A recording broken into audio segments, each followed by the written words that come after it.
Multicidades, um espaço para debater questões e entender o funcionamento dos municípios. Eu sou a Fernanda Schiavo e fico com você a partir de agora aqui no Multicidades.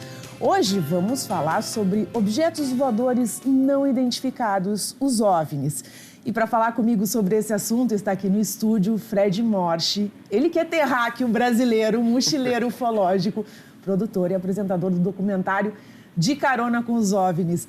Fred, que prazer. Eu estava te falando nos bastidores que chega um momento na vida de um jornalista que a gente realiza a fanfic da vida da gente, né? De trazer alguém que a gente é super fã. E nesse momento eu estou tendo o privilégio de ter aqui. Eu acompanhei praticamente todos os episódios do teu programa. Sim. E queria... Cara, que massa te ter aqui. Seja muito bem-vindo ao Multicidades. Obrigado, Fernando, pelo convite. Nossa, tem muita história para contar, né, De Carona com os OVNIs, que é uma série que a gente produziu para o canal History, né? Ele já tem alguns anos, a série ainda continua no ar, né? E a minha trajetória, sim, já é bem longa na ufologia, né? A ufologia trata de a gente ir atrás de objetos voadores não identificados. Isso não quer dizer que são extraterrestres, né? Mas a gente acredita que sim, que a gente está sendo visitado por seres de outros planetas e talvez de outras dimensões. Pois né? Fred, eu ia te perguntar assim, ó, você é produtor audiovisual desde sempre, sim, né? Sim. E como é que começou esse interesse pela ufologia? Aonde que deu esse estopim, assim, de olha, vou começar a pesquisar sobre isso, quero saber mais um pouquinho sobre isso, esse tema. É legal que assim, eu conto algumas histórias. Eu tinha 12 anos e teve uma vez que passou um caça. Eu sou natural de Getúlio Vargas, que fica no norte do Rio Grande do Sul, né? Então eu morei até os 14 anos lá. Então minha infância eu passei no interior, né? E eu me lembro que passou um caça, eu me joguei no chão, sabe? Cara, como é que... Sabe? E aí eu jogava tênis, né? E eu fui para o clube um dia e eu vi uma nave. Eu vi uma nave, um céu de brigadeiro azul, e uma nave andando, parecia uma cápsula dessas de foguete, sabe? E eu nunca relacionei isso a nada, né? E sempre gostei de ficção científica, de ver televisão, né? E aí eu cheguei... então, assim, agora, depois de muito tempo, que eu fui relacionar esse fato a os objetos voadores não identificados, né? Mas aí a coisa começou... Ela deu uma virada quando eu estava com um editor na minha produtora.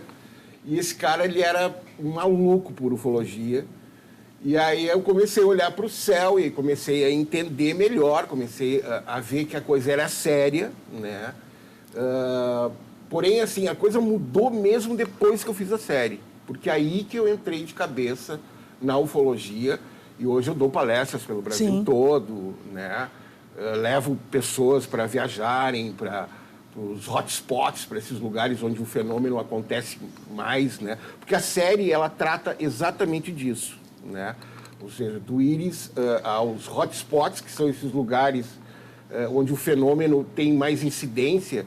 A gente acredita até porque tem alguma coisa relacionada ao minério, ao magnetismo, né? Por isso que eu associo muito, depois de estudar muito, que esses seres, enfim, esse fenômeno ele aconteça de uma dimensão para outra. Que eles estejam passando tal qual os espíritos. Né? Eu acredito em vida após a morte, né? Então esses seres eles estariam em outra dimensão, né? É difícil, porque não é uma coisa tátil, né? É uma coisa difícil da gente eu acompanhei um dos episódios, né? Onde você faz ali em Minas do Camaquã, né? Em Caçapava do Sul, e onde você fala justamente sobre isso, que essa questão dos minérios presentes no solo e as incidências de aparições. Aqui no Rio Grande do Sul, quais são as cidades que mais se observou assim que tem casos de aparições de OVNIs? Em Minas do Camaquã, tudo começou em Minas do Camaquã. Tudo começou por aí. Que Caçapava do Sul já é uma cidade histórica, né? E Minas do Camaquã tem enfim, é uma cidade muito incrível, assim, é um distrito, na realidade, né? E tem uma história enfim, bacanérrima, assim. E eu acabei gravando o piloto da série lá, né? Eu já conhecia o local, mas eu não tinha essa noção de que tinham acontecimentos de muito tempo, né? Acontecimentos ufológicos, de fantasma, né? Porque foi uma cidade que ela teve um distrito, enfim, né? Mas ela teve um crescimento muito grande na mineração, né? E aí depois quando acabou isso, ela virou, os caras chamam de uma cidade fantasma. Hoje tem 300 habitantes lá, né? É um dos melhores lugares para se ver o céu no Rio Grande do Sul. Olha, né? que curioso. Então é um lugar escuro, né? Também se transformou recentemente num geoparque, né? Que para ser um geoparque precisa ter uma natureza única no mundo, né? Então ali as formações rochosas têm mais de 500 milhões de anos. É muito bonito, né?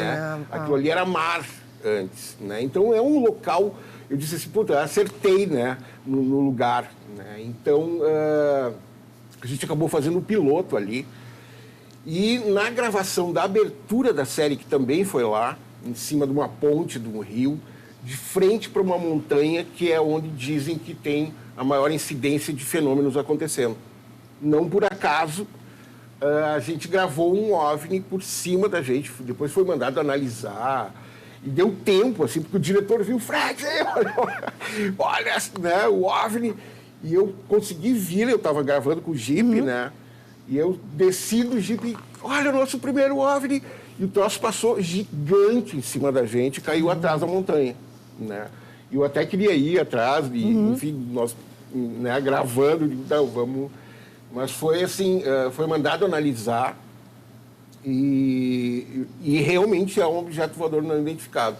Foi uma das visões, digamos assim, que eu tive muito próximo, assim, porque ele passou, sei lá, 50 metros acima da gente. Né? Muito perto, né? Muito perto. E a gente tem alguns relatos também, aconteceu recentemente aqui entre Tramandaí e Cidreira, sim, né? Diz aí que é foi um ponto também episódio. Ali a gente acha, enfim, acredita-se que seja um portal que tem ali, em cima da Lagoa da Fortaleza, né? A Lagoa da Fortaleza também tem uma peculiaridade, assim, porque ela é uma lagoa límpida. Dizem que é uma das mais límpidas do Brasil. Eu não sabia também, né? E ali um pescador, né? Ele acredita que as naves vinham, não sei se recolher areia ou até a própria água ali da lagoa, né? Então esse cara ele teve vários avistamentos ali. Enfim, uma história bem incrível. Assim, depois, um outro cara que eu entrevistei, ele também viu animais mortos durante a praia e tal, e aí gravou também outros OVNIs que estão na série, né? Então ali tem um monte tem de muitos casos, relatos ali também, né? Outros lugares aqui no Rio Grande do Sul, a gente tem Itaara, que é um centro também. Itaara tem um museu. Tem um museu, né? Bem bacana. Olha, Porto Alegre teve recentemente, agora inclusive, eu acho que foi essa semana, liberaram os documentos que tem no Arquivo Nacional em Brasília, né? Então as pessoas podem acessar, né?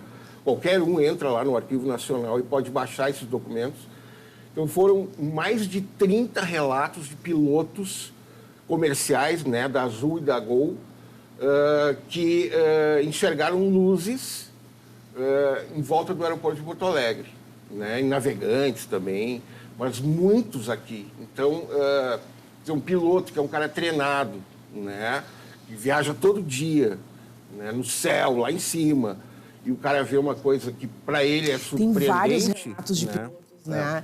Eles comentam muito de serem acompanhados nos seus voos por objetos não identificados, que inclusive nos radares eles não aparecem, né? Sim, sim.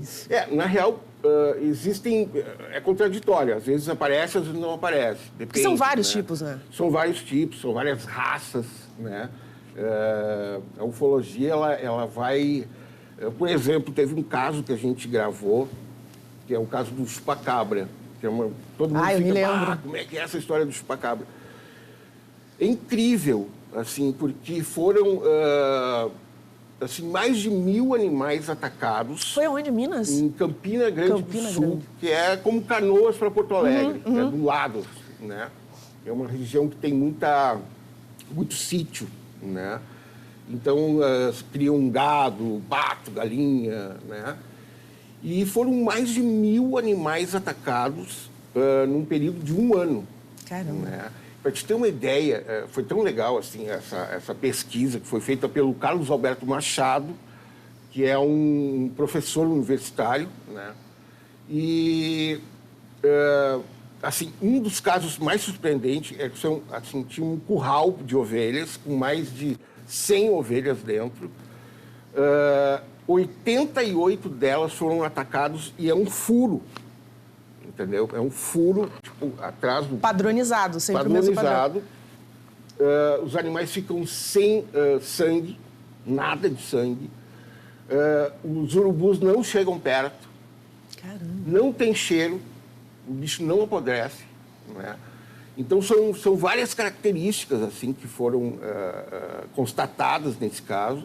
O bicho foi visto, né? Então, ele é um bicho alado, com umas asas assim, parece de inseto, assim, lembra um pequeno dinossauro, né? Uma coisa muito diferente, né? E eles acabaram fazendo uma jaula, uma armadilha, que era uma jaula, né, com um gatilho para cair a frente, a porta, né? Botaram um pato lá dentro. E o bicho entrou lá dentro, pegou o pato, matou o pato, tirou o sangue do pato e o troço fechou. E aí o próprio cara que fez, o Carlos Meissner, que era um artesão, né? Ele foi o cara que foi os primeiros ataques aconteceram no sítio dele. E ele disse, Fred, não tinha como um animal abrir aquilo ali, né? E o bicho abriu, estourou a armadilha, e aí ficaram uns pelos ali. E aí esses pelos, até eu termino o episódio mostrando esses pelos, mas até hoje eles não foram analisados. Caramba. Então a ufologia, ela sofre muito. Para te fazer ufologia é difícil, tu tem que ter dinheiro para viajar, para... Olha, aconteceu um caso lá em Belém. Como é que eu vou pegar um avião, né, ir para Belém pesquisar? Então, a ufologia, ela depende muito de a pessoa ter dinheiro e disponibilidade, né, para ir atrás desses casos. Daqui a pouquinho eu vou te perguntar algumas outras coisas a respeito da ufologia, o porquê de tanto mistério, principalmente os Estados Unidos não libera tanta informação, o porquê disso. Mas o Multicidades faz agora o intervalo, é bem rapidinho, fique conosco.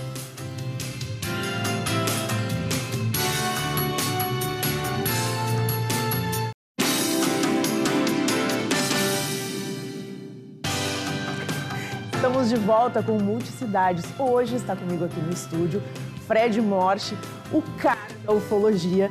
Fred, como a gente estava conversando agora no intervalo, um dos casos mais famosos do Brasil e que as pessoas mais conheceram foi a questão do ET de Varginha. Como é que é essa história? Você me contava que teve até produtores americanos que vieram para cá produzir material a respeito desse assunto. Sim. Recentemente teve o James Fox, eu inclusive fui coprodutor do documentário. O documentário acabou estourando nos Estados Unidos, né? O James é um cara sério, um documentarista sério americano, e chamou muito a atenção dele porque o caso começa com 3 meninas jovens, bem jovens, que avistam um ser num terreno baldio a 1,5 metro delas. Ou seja, dificilmente tu não vai reconhecer alguém, o que é aquilo, né, a 1,5 metro, como a nossa distância aqui, né? Então, elas viram um bicho, um ser desconhecido, de cor marrom, com protuberâncias na cabeça, os olhos vermelhos, bem magrinho, mais ou menos 1,10 metro, né? E aí, esse caso, ele é um caso que tem todos os ingredientes que a ufologia gosta, né? Porque ele é um quebra-cabeça, um jogo de xadrez, né? Então, assim, esses seres, acreditam-se que eles foram capturados, tá? Pelo menos 2. Um pelos bombeiros e um pelo Marco Elixerese, que é um S-2. É uma espécie de serviço secreto do Exército, que anda com paisana. Esse ser atravessou na frente dele e disse que ele pegou com as mãos. Esses seres, eles estavam abatidos já, né? E então eles levam, a história conta que eles levam para os hospitais de Varginha, né? e esse ser, ele acabou vivo, né? E o sargento que pegou, ele acabou morrendo 3 meses depois com uma infecção generalizada. Caramba. Que até hoje não se sabe por quê, né? Aí a necrópsia dele saiu 1 ano depois. Então tem muito a coisa do acobertamento que acontece Pois muito, isso eu te perguntei no bloco anterior. Por que é que se acoberta tanto esse assunto? Principalmente quando a gente fala de Estados Unidos, as informações que a NASA tem. Então, são muitas hipóteses, né? Mas a gente sabe, eu acho que é uma como eu digo assim, não tem como a gente achar que num mundão desse tamanho a gente está sozinho aqui. Então, acho que seria muita petulância do ser humano achar que a gente está sozinho. Por que é tão acobertado isso aí? Eu acho que aí vai ter uma mudança de crenças, eu acho que vai abalar muito, né? Porque... Causaria pessoas, um pavor? Eu acho, na questão religiosa, apesar de que tem sido um assunto que saiu de uma mediocridade para uma coisa séria, né? Em pouco tempo, né? Eu acredito até que a ufologia vai ser uma ciência em breve, né?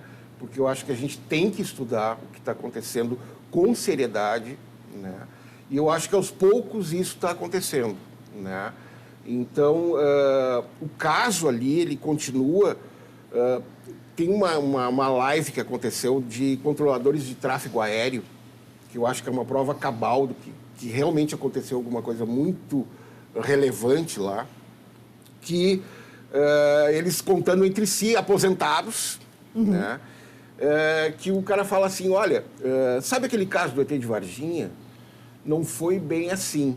Então, assim, eu era o controlador de voo do espaço aéreo brasileiro e entrou uma aeronave americana, do exército americano, uma USAF, sem autorização, que eles chamam de avoen, né? Imediatamente eu me reportei ao meu chefe e o cara disse, não, é uma operação secreta, pode deixar que nós vamos conseguir o avoen. E o avião acaba indo, resumindo, tá? Ele acaba indo para Campinas, que é onde conta a história de que esses seres foram levados para serem examinados, inclusive, pelo Badan Palhares, né? Que é um necrologista, enfim, um cara que faz exames em corpos, né? Famoso. O avião da USAF pousa em Campinas, e aí o cara fala assim, e aí que a história fica mais cabulosa. Aí me ligam e pedem autorização para 2 helicópteros irem para Varginha. Então, 2 helicópteros se dirigem a Varginha, ficam de 4 a 5 horas em Varginha, isso no dia 20 de janeiro de 96, que foi quando aconteceu o caso, né? Onde foram avistados esse primeiro ser. Os helicópteros vão a Varginha, ficam 5 horas e retornam a Campinas e o avião vai embora. Então, assim... algo aconteceu. E dizem que os americanos levaram esses corpos... Levaram para lá. Para lá, e que a gente não teria condições e tal. Sim. Né? Inclusive, falam-se as más línguas de que o nosso astronauta brasileiro foi por uma troca da NASA conosco, por a gente ter dado os corpos e, enfim, uma maneira de nos presentear. Você acha, diante de tudo isso, que a gente tem várias hipóteses relacionadas a civilizações antigas, pirâmides, né? Sim. Egípcios, maias, astecas, enfim, que isso é procedente de civilizações de outras dimensões. Você acha que esse encontro ele vai acontecer em algum momento? Eu acho que sim. Eu acho que até é iminente. Mesmo? Eu acredito. A gente acredita que já aconteceu. Né? A gente está falando aqui de um encontro formal, né? De seres chegando no nosso planeta e conversando com os americanos, digamos assim, né? Mas a gente... existem, e aí vem aquela coisa do acobertamento, por exemplo, uma história de que o presidente Eisenhower já teria um acordo com os Greys, que são aqueles seres que a gente mais conhece, os cinzas, né? Pequenininhos, cabeçudos e tal, que já teriam um acordo com eles, né? E que esses seres já estão aqui. Inclusive, tem um pesquisador americano que eu entrevistei, chama-se Dr. David Jacobs, né? Ele é um PhD, um cara que tem mais de 5 livros escritos sobre abdução, que é uma coisa muito interessante. Caramba, isso é muito legal. Então, ele acredita que as abduções são físicas. As pessoas são levadas para dentro de naves, são examinadas, são chipadas, tá? E retornam para a Terra, né?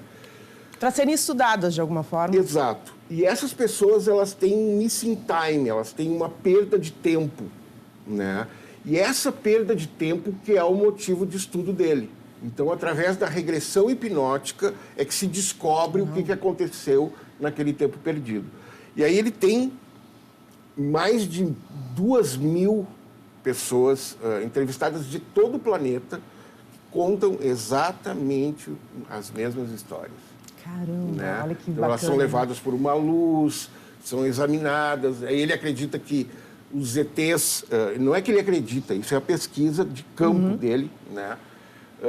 Que os ETs greys pequenininhos são os que levam as pessoas, né, para dentro das naves. Os ETs grandes, greys, examinam. E os chefes, é aí que tu vai te surpreender, são os insectoides. São seres com uma aparência de inseto, né? E aí dentro das naves são vistos humanos. E aí o que ele acredita? Ele acredita, através da pesquisa dele, de que nós estamos sendo hibridizados já há bastante tempo e que esses seres já estão aqui e que é uma invasão silenciosa e que não tem nada de bonzinho nessa abdução alienígena. Então, isso é uma visão de um dos grandes pesquisadores de ufologia do mundo, né? Então, é bem séria a coisa. Não, é assunto para uma série nossa aqui no Multicidades. Fred, novos projetos, depois dessa série premiadíssima que você teve de Carona com os OVNIs, o que a gente vai ter de novo agora? Sim, eu estou com um documentário que eu até estava te falando que eu comecei a gravar em 99, exatamente antes da pandemia, né? E aí deu essa pandemia, eu acabei 2019. não retornando. 2019, desculpa. E eu acabei não gravando mais, porque eu mudei um pouco, enfim, passou um tempo, eu mudei a história, né? Mas é um documentário que está sendo gravado em Minas do Camaquã. Então, obviamente que eu vou falar de toda a história do lugar e também da casuística que acontece lá, né? Mas a minha ideia é fazer algumas experiências lá, já unindo essa coisa mais espiritual, que eu estou acreditando mais depois de estudos, com a ufologia. Então, essa coisa dimensional que eu estava falando. Então, a gente vai fazer algumas experiências lá, nesse local, com pessoas de todo o Brasil, né, com pesquisadores de todo o Brasil, e vamos ver o que acontece, o que a gente descobre de novo nesse documentário que eu pretendo lançar ano que vem, que seria o meu primeiro longa, né, como diretor, né? Eu sou um produtor audiovisual, eu trabalho há 30 anos com produção. Caramba, né? é tempo, hein? Então, eu já dirigi algumas coisas, mas nunca um filme, né? Então, seria o meu primeiro longa documentário sobre ufologia, né? Que é a minha paixão. E assim que estiver pronto, por favor, você vai ser sempre muito bem-vindo aqui na Ubra TV. Nos conte essa novidade, venha para mostrar para a gente. E se quiser me convidar algum dia desses aí para eu participar de alguma gravação, eu também gosto muito do assunto. Sou uma grande admiradora do teu trabalho, que bom te ter aqui e que bom que as pessoas tenham acesso a esse tipo de informação. Claro, a gente respeita quem não acredita, né? Quem acha que isso não existe, mas aos que acreditam, normalmente é um universo fascinante, né, que a gente tem. Sim. Eu tenho um outro projeto que eu vou falar rapidinho, mas que eu acho que é muito interessante. É um evento chamado Visões do Desconhecido, que eu trago pessoas, pesquisadores de todo o Brasil, é um ciclo de palestras que acontece aqui em Porto Alegre, e agora, inclusive, eu vou trazer um doutor, um médico oncologista do Rio de Janeiro, que trabalha com materialização de espíritos. É agora, né? Que dia que vai ser a palestra? Vai ser agora no dia 24 e 25 de agosto, na Área 51, que é o local que eu escolhi. Aí, ó, pessoal, quem quiser participar, é um super evento que o Fred está promovendo aí, agora em agosto ainda, para você que é curioso, para você que gosta do assunto. Fred, muito obrigada pela sua participação, você enriqueceu muito o nosso Multicidades. Então, assim, gente, tem objetos não identificados no Rio Grande do Sul, a gente está suscetível em qualquer momento a encontrar com eles por aí. O Multicidades de hoje vai ficando por aqui. Você pode ver essa e outras entrevistas no YouTube da Ubra TV. Até mais!